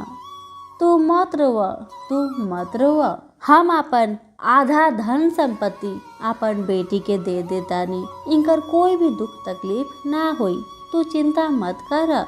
मतारी भी का करेली, 2 बड़ हीरा अपन बेटी के अचरा में लुका के दे देवेली और कहेली बेटी कहे भी तहार कुछ के जरूरत पड़ी तो हये हीरा मोती से अपन काम चला ली है। और 2 बड़ ट्रक में राजा अपन धन के भर देलन और पतुकी अपन कन्या के लेके अपन गांव में चलेलन और आंगन में गड़िया के खड़ा करवा देलन और घर के बहरी से ही चिल्लावेलन, माई माई गोतिया बुलाओ, माई माई जेठिया बुलाओ, माई माई नौनी बुलाओ, माई माई बहुआ उतार, माई माई बहुआ उतार। पतुकी कहेलन अपन मतारी से, माई माई जेठनी के बुलाओ, गोतनी के बुलाओ अपन बहू के उतारे खातिर। अब माई सुन के कहेली, का तू चिल्लावता रह, रुका आवतानी रुक। अब माई जैसे आईली उनकर आँख तक खुलल की खुलल रह जाला। 2 ट्रक भरल भरल सोना चांदी चमकत रहेला और उनकर दुआरी पे बेटा और बहू रहेला लोग। अब पतुकी के माई यानी कि तेलिन अपन गोतनी दियादिन के बोलौली, कोहबर करवैली, अपन बेटा बहू के घर में ले गईली और लगली अपन माथा पीटे। बेटा के कहे लगली, ए बबुआ तू तो 12 हड़िया, पतुकी बियाह करके ली अइला, अब तो एकर जिंदगी कैसे पार लागी, तू ई का कइला बबुआ, तू ई का कइला। अब पतुकी अपन माई से कहेलन, तू काहे रोवत तारू माई, उनकर जिंदगी पार लाग जाई, तू चिंता मत कर, तू मत रोवा। अब जब रात होला जो रूम में कन्या रहेली उहे रूम में पतुकी डेहरी के पीछे जाके लुका जालन। अब तक कन्या रात होला तो अपन रूम में जाके सूत जाली, किल्ली लगा के दरवाजा बंद करके सूत जाली। और जब आधा रात हो तब पतुकी में से एगो 12 बरस के लड़का निकलो और कन्या के लगे जाके सूत जाओ।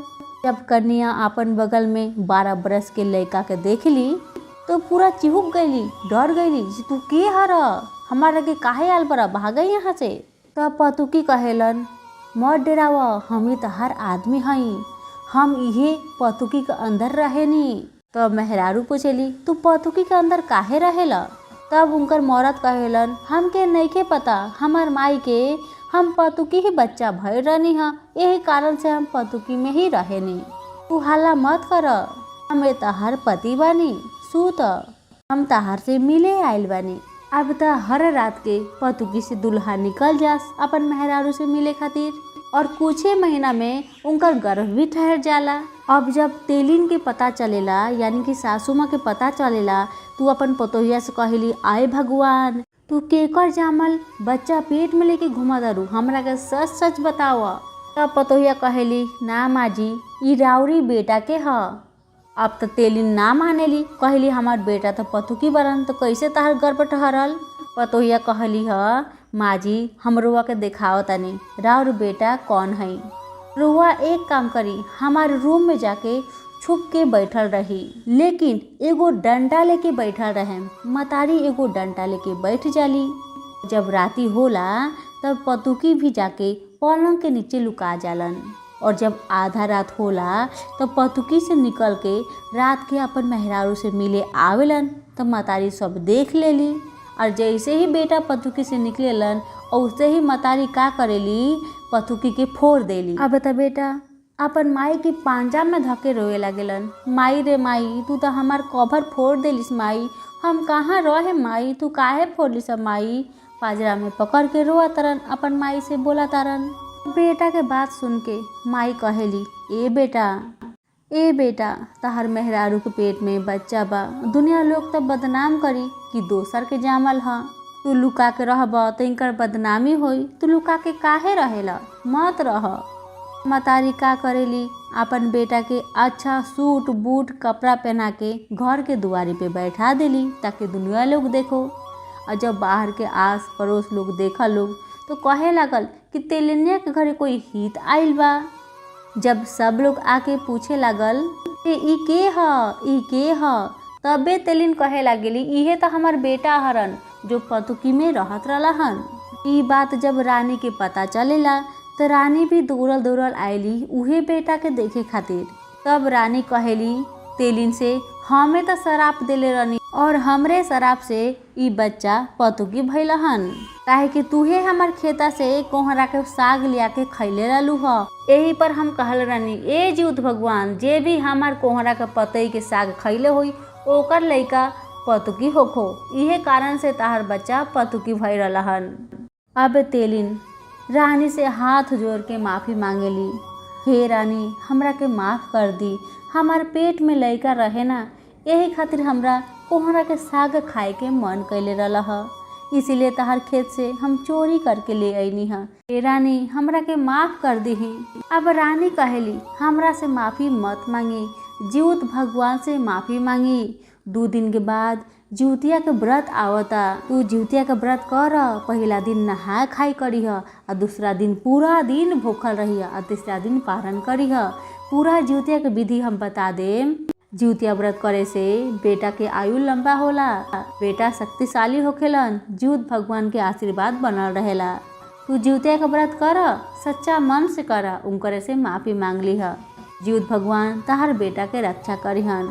अब जब 2 दिन बाद जिउतिया के व्रत आएला तो तेलिन पूरा नियम से श्रद्धा भक्ति के साथ जिउत भगवान के पूजन करेली।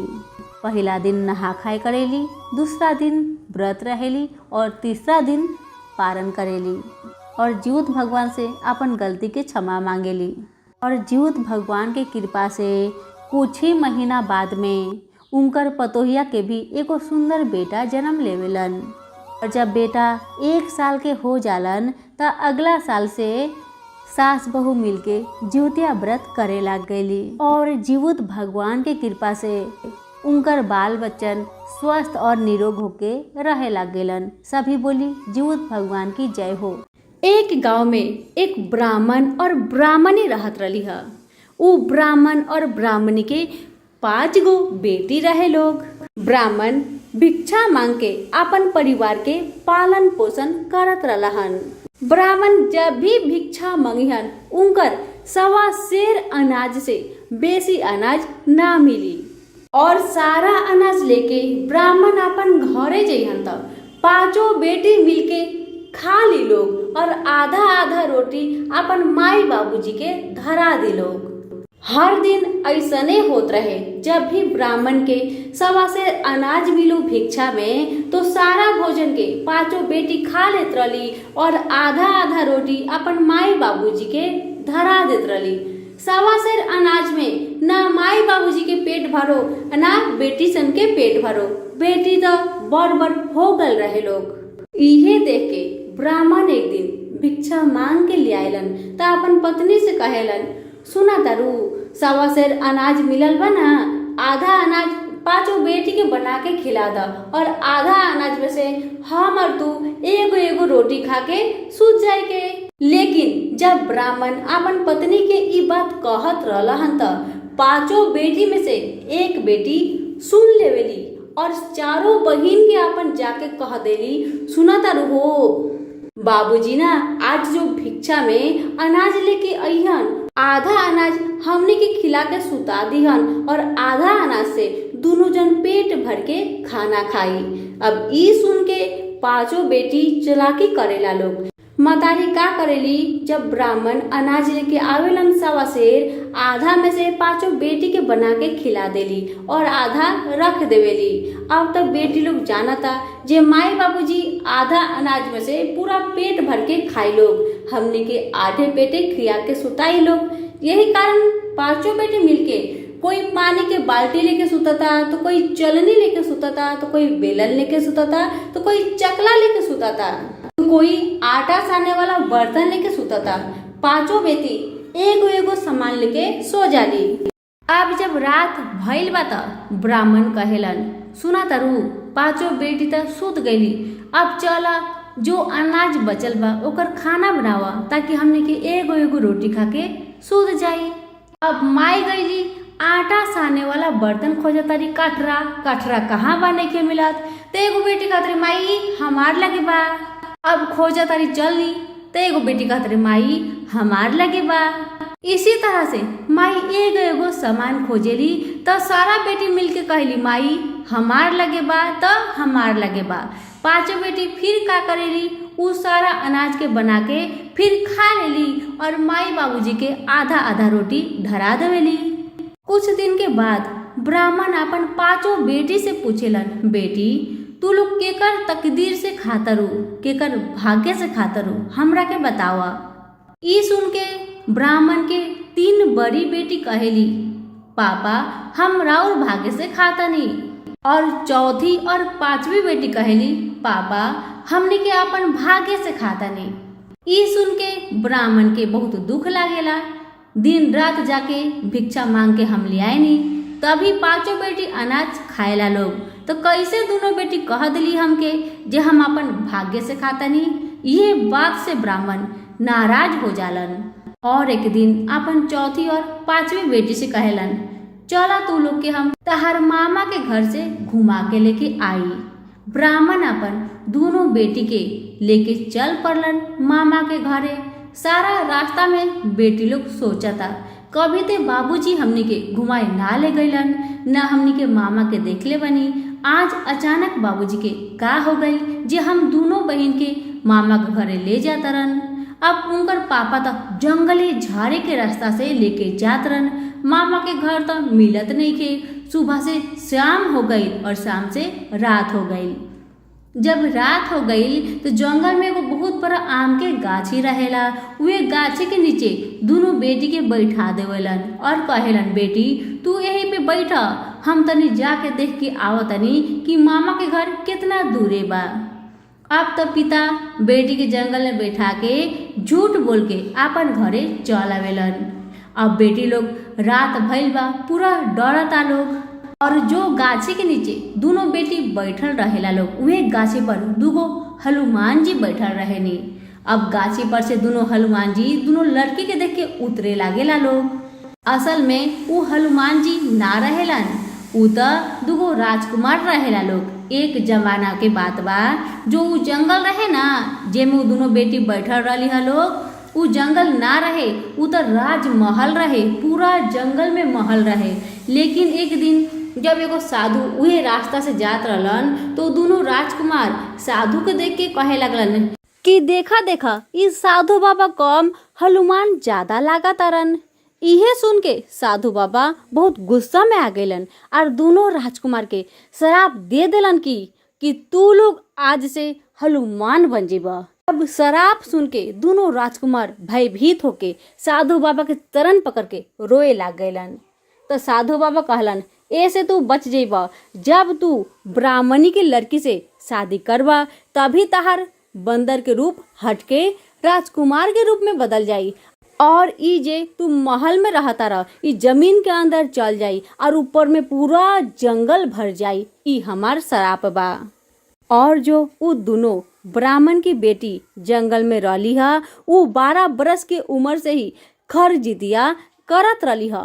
कहल जाला ना, 12 बरस की बिटिया करेली खरजितिया। ई व्रत के बिहार में लड़की लोग 12 बरस के उम्र से ही करेला लोग। बहुत जगह में खरजितिया के बहुत सारा लड़की 12 बरस के उम्र से ही करेली। यही खातिर एकरा के कहल जाला 12 बरस की बिटिया करेली खरजितिया। अब तो दोनों लड़की हनुमान जी के देख के बहुत डर जाली। अब तो सोचेली ई हनुमान जी लोग हमने के मार दी लोग। हनुमान जी लोग दोनों लड़की से कहेला लोग, तू लोग के हरू? तू लोग कहेला हम ब्राह्मण की बेटी बनी, हमार पापा मामा के घर के पता लगा के अहन तो हमनी के लेके चल जइहन। लेकिन आधा रात बीत गईल, उनकर पापा मामा के लेके ना अइलन। ये देख के हनुमान जी लोग दोनों लड़की से कहेला लोग, अगर तू लोग इधर बहरी रह जेबू तो जानवर लोग मार के खा जाई। वहाँ पे एगो गुफा देखा तारू, चला उहे गुफा के अंदर चला तो तू लोग बच जेबू। छोटकी बहिन कहा तरी, ना दीदी ना, गुफा के अंदर ले जाए के ये दोनों बंदर हमनी के मार दिहन लोग, मत जा दीदी। तब उनकर दीदी कहेली, सुना बहिन, बाहर रहबू तबो मौते बा, भीतर जेबू तबे मौते बा। चला ई दोनों बंदर के बात मान के हमने के भीतर चल जाए के। पहले दोनों बंदर उ बिल के अंदर घुसेला लोग, ओकर बाद में दोनों बहिन उ बिल के अंदर घुसेला लोग तो देखेला लोग, बाप रे अंदर तो पूरा भारी महल बा, हीरा मोती जगमगाता। ई देख के दोनों बहिन हैरान हो गए लोग। अब हनुमान कहेलन, सुना, हमनी के बंदर नहीं की, हमनी के राजकुमार बनी, एगो साधु के अपमान कैले रहनी हा, इसीलिए हमनी के श्राप मिलल बा, जेकर खातिर हमनी के हनुमान बन गइल बानी। और उ साधु ई भी कहले रहलन, अगर हमनी के ब्राह्मण के बेटी से शादी करेम तब भी हमनी के बंदर के देह छूट जाई, राजकुमार के देह वापस आ जाई। इतना बता के दोनों हनुमान दोनों ब्राह्मण की बेटी से विवाह कर लेवेलन। जैसे ही मांग में सिंदूर भरेलन वैसे ही उ लोग के बंदर के देह हट के राजकुमार के देह वापस आ जाला। दोनों राजकुमारी बहुत खुश हो जाली। कहल जाला जेकर भाग्य में जितना लिखा रहेला उतना जरूर मिलेला। अब फिर कुछ दिन के बाद ही जितिया का व्रत आए वाला रहे तो दोनों बहिन फिर श्रद्धा भक्ति के साथ जितिया का व्रत करे लगेली। दोनों बहिन के श्रद्धा भक्ति देख के जीवत भगवान प्रसन्न होके ब्रह्मा जी से कहनी, हे ब्रह्मा जी, दोनों बेटी 12 बरस से ही खर जितिया के व्रत करेली, हम उनकर पे प्रसन्न बानी, रोरा तनी जाई विश्वकर्मा जी के लेके जाई और जंगल के हटवा के सारा जंगल पहले खानी महल बनवा दी। अब ब्रह्मा जी विश्वकर्मा जी से कहनी कि जीवत भगवान के आदेश बाकी रौरा पहले खानी जंगल के महल बना दी। विश्वकर्मा भगवान के आशीर्वाद से सारा जंगल हट के पहले खानी महल हो जाला। अब तो ई सब देख के राजकुमार बहुत खुश होकेलन, उ समझ जालन ई सब जीवत भगवान के कृपा बा। हमार पत्नी लोग जीवतिया के व्रत कैले बा लोग, यही खातिर भगवान खुश होके सारा राजपाट धन दौलत लौटा देनी। अब खुशी से समय व्यतीत होए लागल। 9 महीना बाद दोनों बहिन के एगो पुत्र जन्म होखेला। राजकुमार बहुत खुश होकेलन। अब इधर ब्राह्मणी के अपन बेटी के याद आएला तो ब्राह्मणी ब्राह्मण देव से कहली, हे ब्राह्मण देव, रौरा तो 2 साल पहले ही हमार बेटी लोग के मामा घरे छोड़ के आयल बनी, अभी तक लेके काहे ना आईनी, जाई अभी लेके आई। ब्राह्मण तो बहुत डर जालन, काहे कि वो अपन पत्नी से छुपा के रखेलन ई बात के। वो तो मन में सोचेलन अब तक हमार दोनों बेटी के जानवर खा के हजम कर ले होई। लेकिन पत्नी के आदेश सुन के वो जायलन उ जंगल में, लेकिन जंगल तो लोकेला ना, काहे कि पूरा तो महल हो गइल रहेला। आस पड़ोस के लोग जन से पूछे से पता चलेला कि ई सब तो 2 लड़की बारी लोग, उनकर जितिया व्रत के प्रभाव से ई जंगल महल में बदल गइल बा। वो दोनों लड़की हउ सामने जो सबसे बड़ा महल लौकता ना, उहे महल में रहेली लोग। तो ब्राह्मण डर डर के उ महल के लगे बढ़त जालन। दोनों बेटी महल के ऊपर छत पे खड़ा रहेली। तू तो देख के पहचान जाली, अरे ई तो हमर बाबूजी बारन। दोनों बेटी दौड़ल दौड़ल आयली, अपन बाबूजी के हाथ पकड़ के अपन महल के अंदर लेके चल जाली। बहुत आदर सम्मान करेली, खाना देली, कपड़ा देली, धन दौलत देली अपन माई और बहिन के खातिर। और कहली, बाबूजी हमने के तो कुछ गलती ना कैनी, खाली हमने के कह देनी, हमने के आपन भाग्य से खाईनी। यही पे तू गुस्सा होके हमने के जंगल में छोड़ के चल गईला ताकि जानवर खा के हमने के मार दो। लेकिन आज हमने के खर जितिया का व्रत करत रहनी है 12 वर्ष से। इहे खर जितिया करे के प्रभाव से जीव भगवान की कृपा से हमार शादी राजकुमार के साथ भइल है और अब जीव भगवान की कृपा से हमने के दोनों बहन के एगो पुत्र भी बाटे। लेकिन चला कोई बात नहीं के, जेकर भाग्य में जितना लिखा रहेला ओके उतना मिलबे करेला। बाबूजी अपन दोनों बेटी से हाथ जोड़ के माफी मांगेलन।